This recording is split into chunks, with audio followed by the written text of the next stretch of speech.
Bonjour et bienvenue dans votre rendez-vous hebdomadaire d'information sur Nyon Région Télévision. L'actualité est encore très riche cette semaine. Nous vous en proposerons un condensé au cours de ces prochaines minutes. Et on commence tout de suite avec Communies qui va donc quitter le conseil régional. Ainsi en ont décidé les élus lors de la séance du conseil communal. Un résultat assez net. 23 voix favorables à cette sortie contre 10 non. Un résultat pas très surprenant au final après le refus il y a quelques semaines déjà du DISREN et des nouveaux statuts de région Nyon. Voici tout d'abord la réaction de la syndic de Communies, Odile Decré.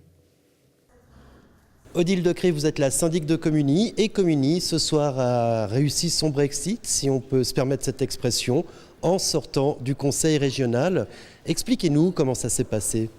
Alors vous étiez présent, donc vous vous êtes rendu compte que ce soir, enfin, il y a eu un débat et il y a eu des discussions, ce qui nous a changé de la séance du 20 avril à laquelle vous avez assisté. Apparemment, comme je l'ai mentionné, il y a eu une incompréhension entre notamment les membres de la commission aux affaires régionales et le conseil communal, puisque nous ne demandions pas leur avis avant qu'ils aient le préavis en main. Ce n'est pas tellement dans nos habitudes. On avait vraiment besoin de ce retour sur pourquoi il y avait eu ce vote négatif aussi important quand il y a eu les statuts et puis le vote sur le DISREN le 9 mars. Donc, comme je l'avais déjà dit, le vote sur le DISREN, il y avait eu un débat, donc on avait compris, on est d'accord ou pas d'accord avec les arguments, peu importe, mais on avait compris.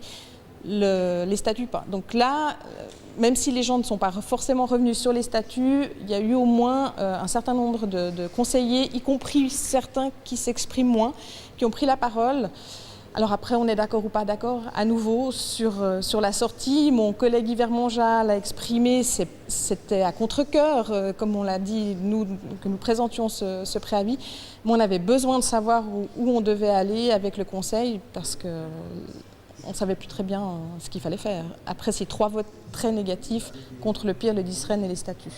Eh bien là, c'est un 4e vote négatif. Le résultat est sans appel. 23 voix contre, 10 pour, 3 abstentions. Et ce qui est assez intéressant, c'est que finalement, les plus fervents défenseurs du conseil régional, c'était presque la communauté anglaise de Communies. Oui, j'ai trouvé bien les arguments qui sont ressortis parce que c'est vrai que l'aspect financier est un petit peu le leitmotiv de la commission aux affaires régionales pour ce domaine-là. Mais c'est vrai que certains aussi reviennent et utilisent cet argument dans le cas d'autres préavis. Oui, on contribue à la bonne marche du canton, de la région, de notre commune, de la confédération, mais on a aussi des rentrées financières. Je veux dire, l'un va avec l'autre, donc on ne va pas se plaindre non plus tout le temps. Et puis, j'ai trouvé très sain que justement certaines de ces interventions, d'anglophones, comme vous le relevez, porte sur le partage au niveau de la culture, sur l'aspect de débat. Parce que c'est vrai qu'on ne peut pas débattre... Enfin, Communies, oui, on débat sur notre territoire ou pour des projets qui font du sens vraiment pour nous. Mais du moment où on doit vivre avec la communauté de nos voisins directs, et dans le cadre du Distri et du Grand Genève, pour avancer, je me répète, je suis désolée, mais il n'y a qu'en discutant avec tout le monde qu'on peut y aller de l'avant et puis être constructif. Et puis c'est ce qu'on va regretter, que ça soit aménagement du territoire, tout ce qui est voies de circulation, les lignes de bus, mais aussi ce qui m'a fait plaisir d'entendre, la culture, le sport et d'autres domaines qui sont des fois un peu mis de côté dans cette enceinte, dans le cadre du conseil régional, je parle, de ces débats-là.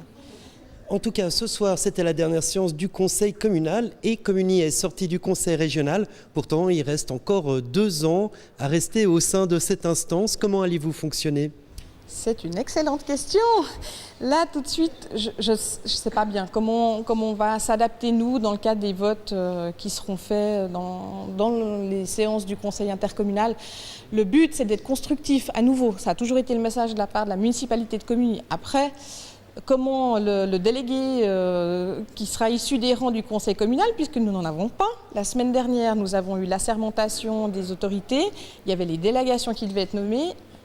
Personne n'a voulu reprendre cette charge, y compris les membres actuels qui continuent leur vie lors de la législature suivante. C'était un peu étrange pour moi. Enfin bon, c'est comme ça. Donc je ne sais pas ce que ça va donner entre le représentant du conseil communal et le représentant de la municipalité, mais notre souhait, toujours, c'est d'être constructif et puis de permettre que la région aille de l'avant avec ses projets. Après, ça ne veut pas dire qu'on sera forcément d'accord avec tout.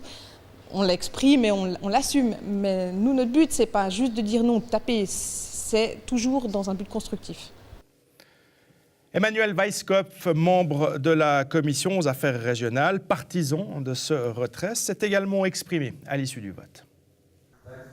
Emmanuel Weisskopf, vous êtes membre de la Commission aux affaires régionales et ce soir, Comuni est sorti du Conseil régional. Quelle est votre réaction ?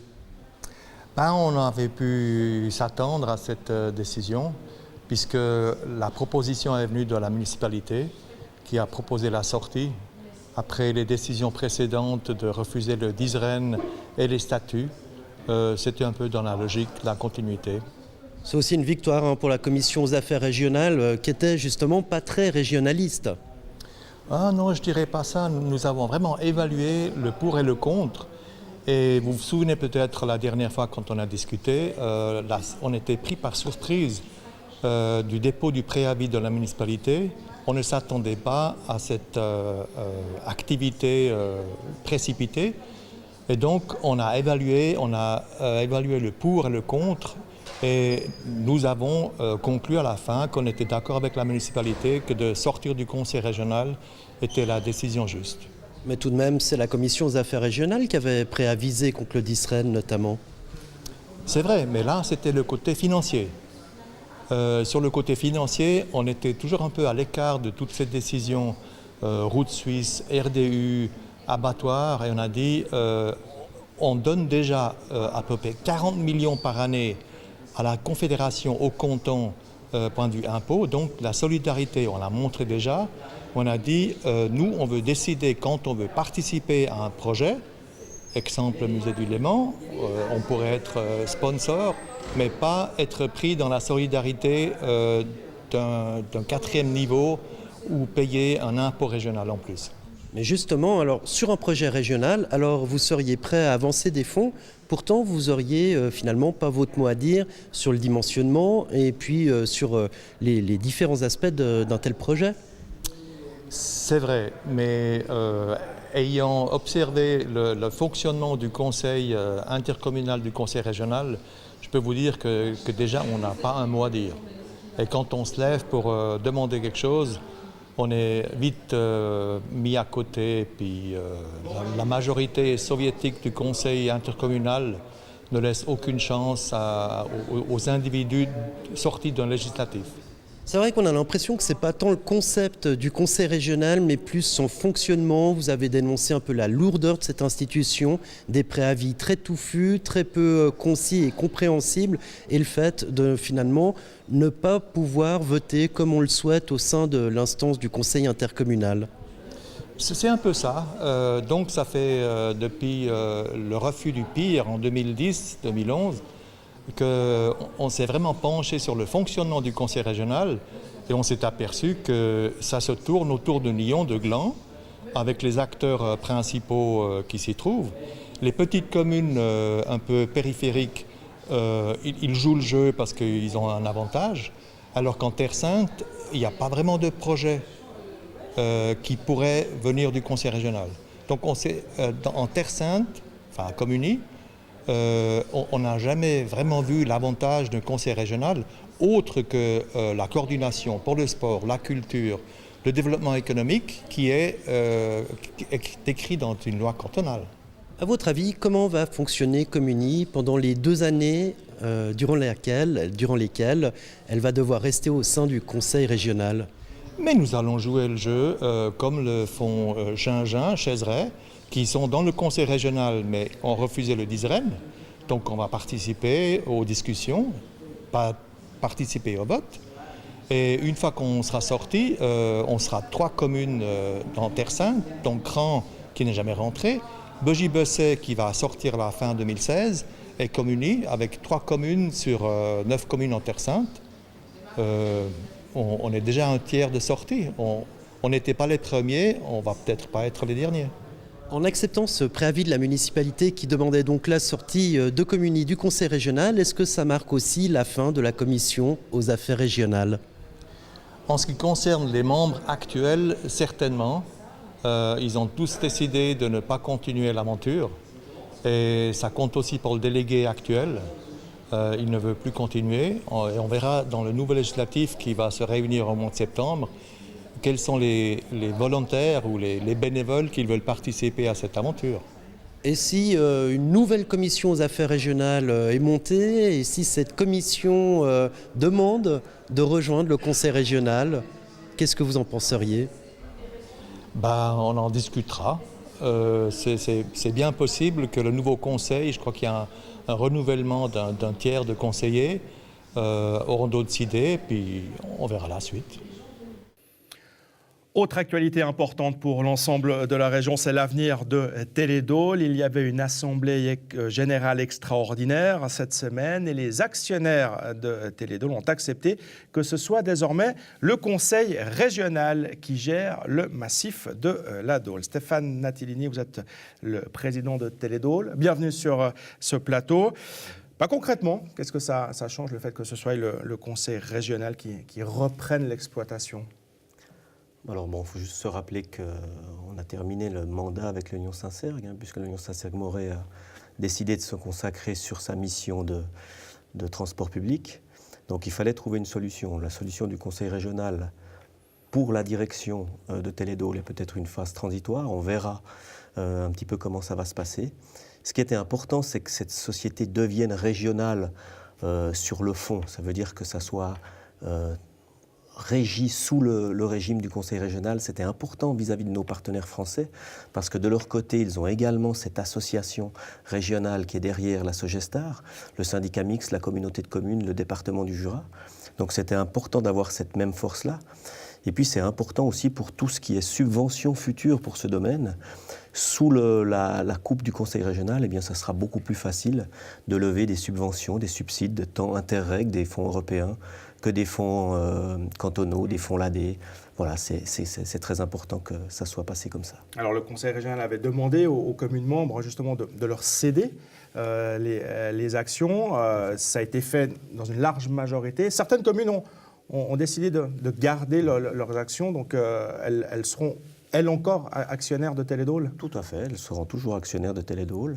Elles participeront à l'Assemblée générale pour différentes communes, pour différentes raisons. Certaines communes ont souhaité conserver ces actions parce qu'elles sont propriétaires de terrain ou peut-être d'autres qui ne souhaitaient pas intégrer ça. Parfois, je le regrette évidemment, on aurait voulu avoir le 100% des communes qui nous rejoignent. On est à 88% aujourd'hui. Ce qui est avoir un seul interlocuteur finalement. Et avoir un seul interlocuteur. Je pense que ça c'est important aussi. Alors il y a des discussions qui sont en cours avec la Sogestar justement, cette société française. On aurait voulu, vous auriez voulu, j'imagine que ça se fasse très rapidement là maintenant. C'est pas encore totalement conclu. Alors je dirais qu'il manque des questions de réglage par rapport à l'accord qu'on est en train de finaliser, mais ce qu'on peut clairement dire, c'est qu'aujourd'hui, la Sogestar exploitera la saison prochaine le massif de la Dole. Les accords financiers qu'on a pu trouver sont validés. Il nous reste des questions de réglage, des questions de détail à voir encore. Pour l'utilisateur, qu'est-ce que ça va changer alors, par rapport à la saison dernière, le fait que ce soit justement la Sogestar qui reprenne l'exploitation au quotidien ? Alors d'abord pour l'utilisateur, je crois que ce que voulait le conseil d'administration, c'est absolument sauver les pistes de la Dole. Aujourd'hui, on voit qu'on est sorti de 2 saisons difficiles. Cette dernière saison était également une saison difficile. Et c'est encore par l'aide des communes lors du soutien de l'année passée qui nous a permis de passer une saison difficile. C'est la Sogestar, le but qu'on recherche, c'est le massif unique. Et le massif unique, il faut la bonne personne pour le gérer. Et je pense que c'est la Sogestar qui va le faire. Alors non seulement on sauve le massif de la Dole, on sauve le ski dans cette région, et c'est très important, mais en plus on va donner une impulsion supplémentaire, parce qu'il y a des gros investissements qui doivent être réalisés pour la sécurité, pour le confort des utilisateurs, pour l'accueil. Et ça, la Sogestar pourra le faire ? La Sogestar pourra le faire, s'est engagée à le faire, avec un investissement de près de 10 millions de leur côté, avec un télésiège de retour, qui donnera au massif de la Dole un élément central de la station Tuve-Dole, et pour la Suisse, des investissements à hauteur de 4 millions. Parking, bâtiment d'accueil, portique, main libre, voilà, toutes ces choses-là. Il y a une exception, c'est les pistes de Saint-Sergue qui ne font pas partie justement de cette convention à venir. Alors Saint-Sergue effrayait un tout petit peu nos amis français. Donc on n'a pas insisté sur ce domaine-là. Par contre, on n'abandonnera pas Saint-Sergue. Télédôle continuera avec la commune de Saint-Sergue à trouver un accord afin de continuer d'exploiter le domaine skiable de Saint-Sergue, le domaine nocturne. Là aussi, je pense qu'il sera nécessaire d'avoir une réflexion pour redynamiser un tout petit peu ce site, surtout, je dirais, pour le nocturne. En conclusion, les perspectives, elles sont donc plutôt bonnes pour tout le massif. Moi, je me réjouis vraiment de l'accord qu'on a pu trouver. Et puis, ça fait des années qu'on se bat pour préserver cette activité de ski dans notre région, mais je crois qu'on y est arrivé. Merci beaucoup Stéphane Atellini. Je ne vous dis pas qu'on se réjouit déjà de l'hiver, on va peut-être profiter de l'été, mais effectivement il y a des changements à venir importants et qu'on découvrira avec plaisir le moment venu. Merci beaucoup. Merci à vous. Merci. Et du côté de Gland, l'heure est au bilan de la législature. C'est un bilan qui est tiré par le syndic Gérald Cretonnier. Quelles ont été les grandes réussites, les grandes satisfactions de cette législature ? Alors, je crois que l'une des réussites, c'est de voir finalement l'administration, de voir aussi se développer de la même façon finalement que la ville, c'est-à-dire s'adapter à une population grandissante, puis s'adapter aussi à des conditions qui sont des conditions cadres qui sont différentes. Vous savez, les lois changent, le cadre se complique, se complexifie, et nous devons absolument adapter cela. Alors, il y a eu des créations de services de la jeunesse, services de la culture. Et puis, nous avons eu également une restructuration finalement interne au niveau des services, ainsi qu'une redéfinition des travaux entre la municipalité et l'administration. En deux mots, la municipalité, il y a 15 ans, travaillait quasiment dans l'opérationnel. Elle allait jusqu'au fond des choses. Aujourd'hui, ce n'est plus possible. Nous avons une administration qui a ce rôle-là. Et nous, au niveau municipalité, nous travaillons sur le stratégique. Est-ce qu'il y a eu des regrets tout de même durant cette législature ? Oui, il y a toujours des regrets. Vous savez, je pense que le plus grand regret, c'est peut-être la lenteur de réalisation d'un certain nombre de projets. Si je prends par exemple, et ça nous a été souvent reproché, mais comme si la municipalité de Gland ne faisait rien, on prend tout simplement la question des rives du lac.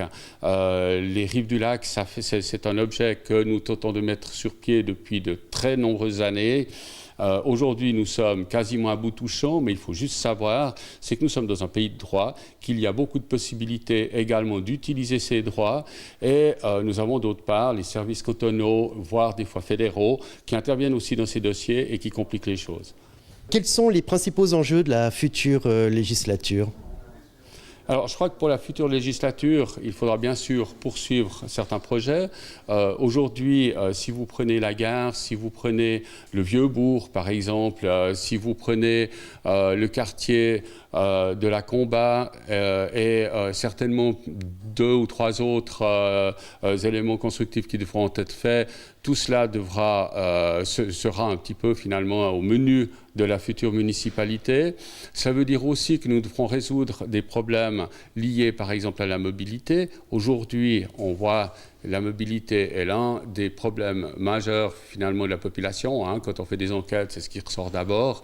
Donc nous devons absolument pouvoir également aller dans le sens de trouver des solutions par rapport à cette mobilité.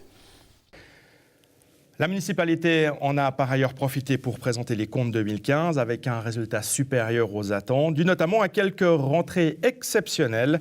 Les précisions de Daniel Collot, le municipal en charge des finances. La législature s'achève et c'est aussi l'heure des comptes 2015. Alors, comment se présentent ces comptes ? Écoutez, pour le dernier bilan, je dirais au niveau des comptes que je présente, donc c'est des comptes qui sont très favorables. Nous avons un résultat qui est supérieur aux attentes puisque nous arrivons à 10,5 millions de marge d'autofinancement. Néanmoins, il faut faire attention parce que nous avons plusieurs éléments qui ont été extraordinaires. 3 opérations entre immobilière et succession nous ont rapporté 6,3 millions, où on a dû faire une provision de 2,5 millions pour la facture sociale. Et sinon, il y a des éléments spéciaux, comme par exemple un retour de 1,7 million de la péréquation mai 2014 et d'autres éléments qui sont revenus pour à peu près 500 000 francs. Comment s'annonce le futur financier de la ville de Gland ? Écoutez, le futur financier, c'est que j'ai le sentiment de laisser quand même des finances saines, étant donné que le bon résultat de 2015 nous a permis de payer le 100% de nos infrastructures par cash. Néanmoins, il ne faut pas se voiler la face. Nous voyons que, d'une part, il y a les recettes fiscales pour les personnes privées qui ont eu plutôt tendance à baisser ces 2 dernières années. Nous avons également au niveau des entreprises des périodes qui pourraient venir un petit peu plus difficiles et également RE3 qui devrait arriver. D'autre part, il y a quand même un élément, c'est qu'on doit travailler de plus en plus de manière intercommunale et c'est là qu'on doit aussi faire attention d'avoir la même rigueur que nous avons dans les communes, d'avoir cette même rigueur au niveau intercommunal. Vous vous apprêtez à quitter l'exécutif glandois et à remettre le dicaster des finances. Comment vous avez vu évoluer ce dicaster au fur et à mesure des années ? Écoutez, je crois que durant 15 ans, on a toujours eu une approche, c'est défendre les intérêts de l'ensemble de la population glandoise avec la possibilité de faire un maximum de réalisations. Je crois que globalement, nous avons pu faire ce qui était au plus proche de nos convictions au niveau des 3 législatures de municipalité. Donc l'évolution, nous l'avons faite en fonction de nos moyens, d'une part. La deuxième chose, la volonté de maintenir des finances saines. La troisième chose, le regret, c'est que parfois, il y a peut-être un petit peu trop de peur. Et c'est clair que certains éléments qui sont passés en 2015 nous ont montré que la peur peut avoir des effets qui sont multiplicateurs dans le cadre de réalisation d'une certaine importance. Mais sinon, que du bonheur et le plaisir de remettre un dicaster qui, selon moi, et avec des finances correctes et saines, à mon successeur Gilles Davoine. La municipalité de Nyon souhaite octroyer un droit de superficie en faveur de l'EVAM, l'établissement vaudois d'accueil des migrants, sur une de ses parcelles. La ville restera propriétaire de ce terrain, mais elle permettra à l'EVAM de construire un lieu d'hébergement destiné à des familles et des personnes seules qui ont demandé l'asile. Écoutez Eric Durst, le directeur de l'EVAM. Quel rôle va jouer cette possible ou peut-être future construction pour l'EVAM ? C'est pour nous une opportunité de créer une structure d'habitation ici dans le district de Nyon, sur l'ouest du canton. Ça permettra en partie de rééquilibrer un tout petit peu la présence de demandeurs d'asile sur l'ensemble du canton. Et c'est très très précieux pour nous aussi parce que ça donne un signal positif par rapport à cet accueil de migrants qui est bien évidemment dans toutes les actualités aujourd'hui et qui reste un défi très important. Est-ce qu'il manque de la place sur le district ? Pourquoi s'implanter au centre-ville ? Alors oui, il manque de la place si on compare en tout cas avec d'autres districts. Il faut rappeler qu'au niveau de l'ensemble du canton, actuellement, il y a près de 700 personnes qui sont logées en abri de protection civile. Et ces abris de protection civile, ce sont des logements d'appoint, si on veut. Ils sont utilisés uniquement parce que nous n'avons pas suffisamment de place dans d'autres structures. Et puis, effectivement, comme je l'ai mentionné déjà, le district de Nyon est relativement peu représenté, si on veut, en termes de places d'hébergement pour les requérants d'asile.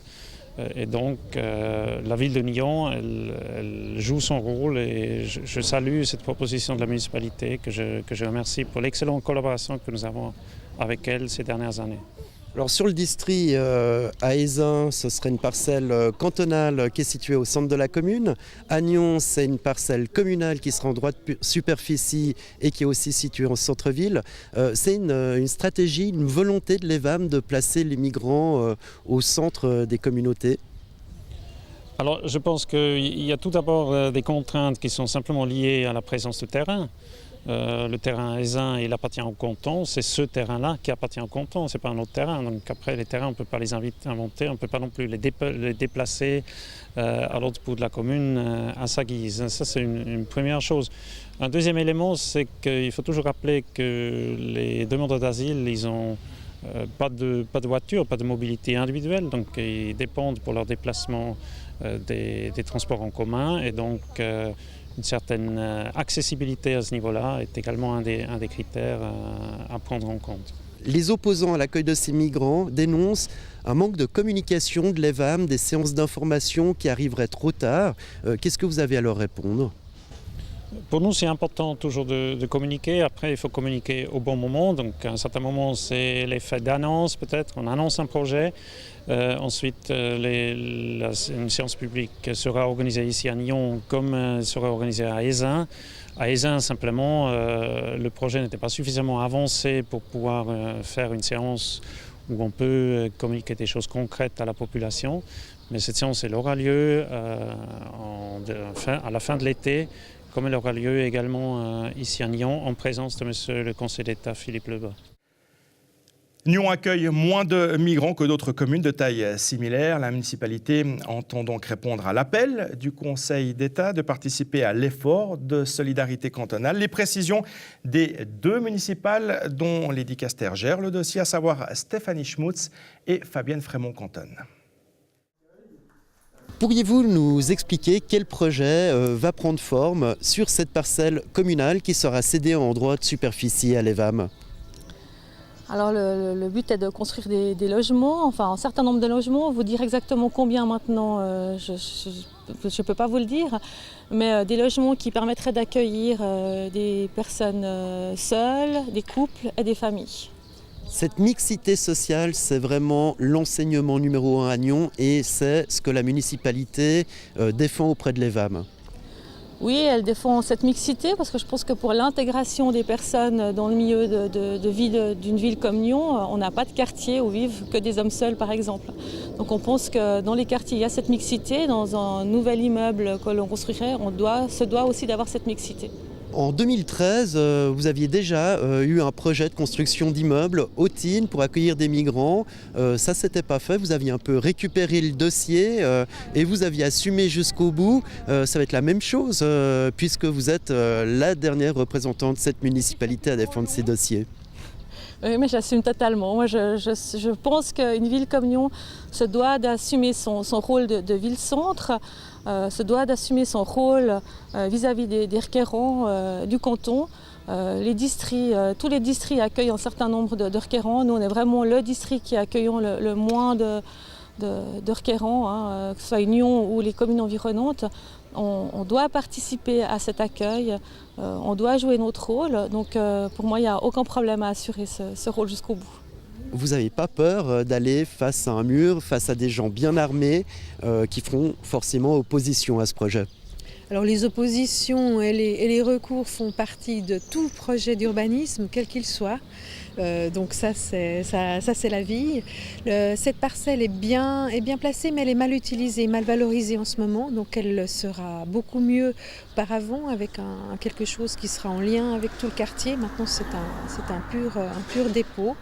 Par ailleurs, nous devons répondre à la demande, je dirais à l'ordre du canton, de faire notre part pour l'accueil des réfugiés. Le choix aussi de déposer ce préavis lors du dernier conseil communal, est-ce que c'est une stratégie ? Non, pas du tout. Le projet est mûr, il faut le lancer. Nous devons depuis des années une réponse à l'EVAM. Nous avions fait quelque chose du côté du quartier des Tines. Maintenant, nous sommes prêts, nous déposons. Le futur municipal en charge de l'urbanisme sera un membre du PLR, tout comme l'est Lebas, membre du PLR. Tout de même, on a l'impression que vous refilez un peu la patate chaude à quelqu'un qui reprend votre dicastère de l'urbanisme. C'est pas du tout une patate chaude, c'est juste le service à l'État, le service public, le devoir, la responsabilité de notre responsabilité à servir et à faire ce que le canton nous demande. Donc c'est pas une question de couleur politique. D'ailleurs, M. Lebas et PLR fait très très bien ce travail. Aucune arrière-pensée alors ? Aucune. Et puis nous reviendrons plus longuement sur ce sujet tout à l'heure dans notre débat. Les nouvelles autorités nyonnaises ont prêté serment en vue de la future législature. Les municipaux et conseillers communaux se sont engagés en vertu de la loi. On en a profité pour résoudre le problème des commissions de finances et de gestion. Nous l'avions évoqué lors d'un récent débat. Il y aura finalement 15 membres dans chacune de ces commissions, avec à chaque fois 4 PLR, 4 PS, 2 Verts, 2 PIN, 2 UDC et 1 Vert libéral, soit 9 représentants du centre droit et 6 de la gauche. Cette cérémonie a également vu l'élection de la nouvelle présidente du conseil communal.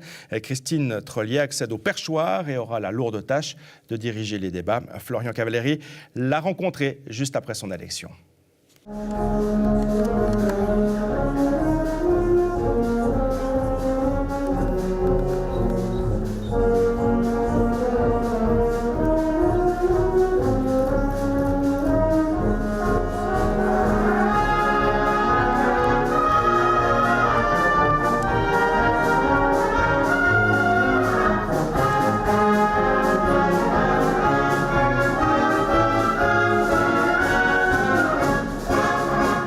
C'est agréable d'être là parce que ça fait longtemps qu'il n'y a pas eu de femme à la tête de ce conseil. Donc c'est ma 3e législature, donc voilà, j'ai déjà un petit peu la connaissance de ce qui se passe dans ce conseil communal et puis ça fait 15 ans qu'il n'y avait pas une femme, donc je trouve que c'est important maintenant de pouvoir porter les couleurs d'une dame à ce conseil. Voilà. On sait que souvent les présidents ou présidentes veulent donner un petit peu leur patte au conseil communal. Votre patte, ce sera laquelle ? Ça sera peut-être essayer que les débats se passent de manière sereine et respectueuse entre les personnes. J'espère qu'on va y arriver. Je trouve que la nomination des commissions finances et gestion qui était un petit peu à l'ordre du jour avec peut-être des difficultés, c'est très bien passé. Je trouve que les commissaires et les conseillers ont été extrêmement agréables ce soir et j'espère que ça va continuer. J'allais le dire, c'était directement le baptême du feu. Dès la première séance, vous avez dû trancher, faire des élections, compter des voix, le travail du président. Exactement. Alors c'est vrai que là, c'est un petit peu répétitif puisqu'on nomme toutes ces commissions les unes derrière les autres. Donc c'est peut-être moins intéressant que le travail vraiment dans une séance où il y a des sujets variés. Mais c'était très important puisque c'est les commissions de base qui ont été nommées aujourd'hui. Et je pense que ça augure d'une belle année de législature, du début de la législature avec tous ces conseillers. Alors il y a toujours un petit truc, est-ce que c'est le président du conseil communal ou est-ce que c'est le syndic qui est le premier citoyen de la ville de Nyon ? Alors il y a un syndic qui est le premier citoyen et puis il y a une présidente qui sera la première citoyenne. Le Giron de la Côte se déroulera à Féchy et ce sera dès le 29 juin, pendant une dizaine de jours. Tout est prêt, ou presque, pour accueillir les quelques 30 000 personnes attendues. Un événement fédérateur qui réunira les 17 jeunesses de l'Aubonne ainsi que les 11 du district de Nyon. Un budget de plus de 500 000 francs. Sport, animations diverses et le spectacle de Yann Lambiel sont notamment au programme. Florian Cavalleri s'est entretenu avec l'un des organisateurs de la manifestation. Quels sont les principaux lieux de cette fête ? Alors les principaux lieux, tout d'abord, on a le caveau qui fait à peu près 800 mètres carrés, qui accueillera tous les vins de Féchy. Ensuite, à main droite, juste ici, le bar-foot où on va diffuser les quarts de finale, demi-finale et finale. On aura la tonnelle en bleu un peu plus loin qui sera ouverte 24 heures sur 24 durant tout le Giron. Le dôme en blanc qui sera notre bar plutôt ouvert en fin de semaine jusqu'au bout de la nuit. Et finalement la cantine et la cuisine qui seront ouvertes tout au long aussi pour vous restaurer et qui accueillera Yann Lambiel le jeudi 30 juin. Voilà, vous avez une affiche, une tête d'affiche, c'est Yann Lambiel, il vient présenter 20 ans de spectacle. Oui, exactement. Alors le but c'était aussi d'avoir une tête d'affiche dans le thème du Giron qui est le voyage dans le temps et lui ce qu'il nous fait c'est un retracé de ses 20 ans de carrière donc ça correspondait parfaitement à la philosophie de notre fête. De la musique, de la fête, à manger et à boire mais aussi une partie plus officielle avec la reconnaissance des métiers et des nouveaux charpentiers, etc. Expliquez-nous. Alors du coup, comme on a une cantine pour accueillir à peu près 1000 personnes, la Fédération vaudoise des entrepreneurs nous a demandé s'ils pouvaient faire la remise des CFC pour tous les métiers ébénistes, charpentiers et menuisiers. Donc nous, on a bien sûr accepté ça. Ils ont trouvé la place de fête tout en bois qui correspondait bien avec l'ambiance qu'ils voulaient faire ressortir. Donc du coup, on a trouvé un bon terrain d'entente entre les deux. C'est le deuxième giron de la côte, le premier a eu lieu en 2011. Pour qui débarquerait d'une autre planète, rappelez-nous ce que c'est l'état d'esprit d'un giron. Alors un giron, c'est avant tout les sports, donc il y aura beaucoup de sports qui seront réservés aux jeunesses et il y a une partie des sports qui sera ouverte au tout public, donc typiquement la pétanque, le volley, le tir à la corde. Et après, le côté qui sera plus réservé aux jeunesses, c'est des jeux humoristiques, un peu du style interville, qui sera uniquement réservé pour les jeunesses. Le giron de la côte, c'est la fête, mais ça repose sur des bénévoles et le comité d'organisation est à la recherche d'âmes charitables prêtes à venir prêter leurs deux bras. Alors oui, dans toutes les structures que je vous ai présentées avant, bien sûr c'est des bénévoles. Donc au début de la fête, on recherchait à peu près 2600 tranches de 4 heures. Et là, il en reste encore 900 à combler. Donc c'est ouvert à tout le monde. Il y a de la cuisine, il y a du service, il y a de la construction, il y aura de la mise en place de chaises, démonter des tables ou autres. Donc c'est ouvert à tout le monde. Et pour ça, on s'inscrit sur votre site internet. Oui, alors pour retrouver tout ce qui est programme, information, inscription, c'est www.feshi2016.ch et pour les inscriptions bénévoles, c'est bénévole.feshi2016.ch. Et on parle football pour terminer cette émission avec le FC Genolier-Beugnin qui a obtenu sa promotion en deuxième Ligue Inter. Une double victoire contre Prilly, 2-1 à l'aller et puis 3-1 le week-end dernier au Gravières. Marc Studer, l'entraîneur du FC Genolier-Beugnin, est avec nous. Bienvenue. Merci. C'est une promotion logique et méritée, je dirais, au vu de la saison que vous avez effectuée. Oui, au vu de la saison et de celles qui ont précédé. Il y a 3 ans, on avait fini 3e du championnat, l'année passée 2e, cette année 1er du championnat. Donc c'est dans la continuité et en gardant ce même groupe, c'est l'ambition et l'objectif qui s'est un petit peu installé au fur et à mesure de la saison. Vous avez terminé en tête de votre groupe. Il y a la promotion, il y a la victoire en Coupe vaudoise, on en avait parlé dernièrement. C'est une saison parfaite pour vous? C'est difficile de faire mieux. Je ne pense pas qu'on aurait rêvé pouvoir atteindre tous ces objectifs-là en début de saison. Après, la réalité du terrain fait qu'effectivement, c'est devenu de plus en plus concret. L'équipe est restée concentrée toujours sur l'échéance qui a suivi. Et au final, le bilan, effectivement, il est parfait. Vous avez pu compter, comme lors de la finale de la Coupe vaudoise, comme par exemple tout au long de la saison, sur un public, sur des supporters qui ont répondu présent. Il y avait 1000 spectateurs l'autre jour au stade. Oui, je crois que c'était un petit peu la panique dans le village au niveau des voitures et du parking. Mais c'est génial d'avoir tous ces gens-là qui viennent nous soutenir. Dimanche, ils étaient une fois de plus présents, les joueurs ressentent ça. Et on sent aussi que les gens sont vraiment derrière l'équipe, font pratiquement partie de l'équipe. On a senti pendant ces finales que le public, au lieu de juste venir supporter, ils ont vibré avec nous, ils étaient tendus aussi. Et à la fin, c'était un soulagement et une joie pour tout le monde. Et vous en aurez besoin de ce soutien du public la saison prochaine, parce que c'est quand même un échelon supérieur, c'est un grand pas vers le haut. Oui, alors on espère qu'on s'est attaché les services de nouveaux supporters, parce qu'il y a beaucoup de gens qui ne sont pas forcément que des gens des villages, mais qui sont venus nous voir. On aura un petit peu moins de derby l'année prochaine, mais on espère que les gens continueront à venir nombreux nous suivre, en tout cas pour les matchs à la maison. Vous me disiez que justement la formation des groupes en deuxième Ligue Inter n'est pas encore définitive et officielle, mais on devrait retrouver Terre Sainte, normalement, dans ce groupe. Donc là, c'est quand même la perspective d'un joli derby. Les clubs genevois également, il y a quand même matière effectivement à amener de l'ambiance dans ces différents matchs.